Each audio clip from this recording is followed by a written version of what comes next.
देखिए, आज पूरे हिंदुस्तान में हम लोग श्रद्धेय अटल जी जन्म शताब्दी का जो ये उत्सव है उसको मना रहे हैं। आप देख रहे हैं कि पूरे कार्यालय को आज हमने सजाया है और दीपोत्सव भी किया है। अटल जी का व्यक्तित्व इतना बड़ा है कि आज भी पूरा विश्व उनको नमन करता है। उनके चेहरे की जो स्थायी मुस्कुराहट है वो आज भी हम सबके आवरण में रहती है। और जिस तरह से अटल जी ने 3 बार प्रधानमंत्री रहते हुए, 9 बार सांसद रहते हुए जितनी संवैधानिक व्यवस्थाएं थी, राजनीतिक विचारधारा थी, अगर उसमें मैं एक शब्द उनके लिए कहूँ तो वो एक ऐसे राजनीति के स्टेट्समैन थे जिनका आदर सभी दलों के लोग करते हैं। चाहे उनके हास्य व्यंग की शैली हो, चाहे उनके काव्य शैली हो, या उनके बोलने का अपना स्टाइल हो, आज भी लोग उनको बहुत ध्यान से उनके पुराने वीडियोस को देखते हैं। और जिस तरह से अटल जी ने प्रधानमंत्री रहते हुए गुड गवर्नेंस का जो कंसेप्ट लाए, जिस तरह से आर्थिक सुधार किए, जिस तरह से उन्होंने पोखरण का और अग्नि का प्रशिक्षण किया, वो अपने आप में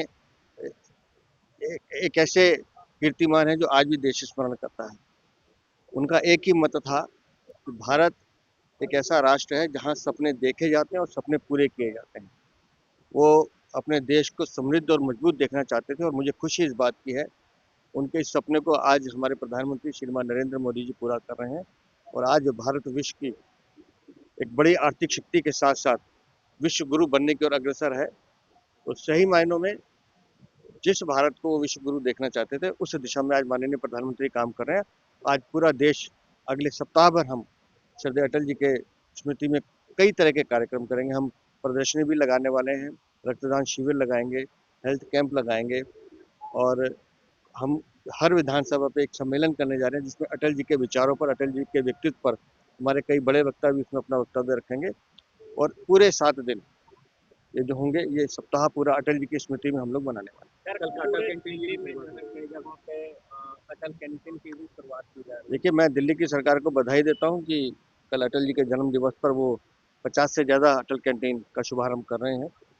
और सही मायनों में उस अटल कैंटीन का जो उद्देश्य है कि वो वर्ग जो किसी आर्थिक रूप से कहीं कमज़ोर है तो उसकी पूर्ति सरकार करे। तो मैं दिल्ली की सरकार को इसके लिए बधाई भी देता हूँ। और कल हम कई स्थानों पर जैसे राजघाट के सामने का जो पार्क है वो अटल जी के नाम पर सद्भावना पार्क रखा जाएगा। माननीय उपराज्यपाल और माननीय मुख्यमंत्री उसका नामकरण करेंगे। उसी तरह से कई ऐसे स्थान हैं जहाँ अटल जी की प्रतिमा को हम वहाँ पुष्पांजलि और माल्यार्पण करेंगे। कल सुबह सदैव अटल पे माननीय प्रधानमंत्री जी भी अपनी पुष्पांजलि देंगे। तो मैंने कहा पूरा 7 दिन ये अटल सप्ताह, अटल जी के शताब्दी वर्ष को हम मनाने वाले हैं। सौरभ भारद्वाज ने एक बयान दिया है लेटर को लेकर कि ये जो है सरकार में कुछ अलग होने वाला है, मुख्यमंत्री बदलने वाली है। वो जो है ना कि कुछ लोगों को सपनों में भी चिथड़े नजर आते हैं। सौरभ भारद्वाज को वो देखने दीजिए।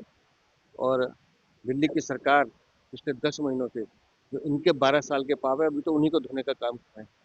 तो हम सही दिशा में काम कर रही है हमारी मुख्यमंत्री, हमारी सरकार।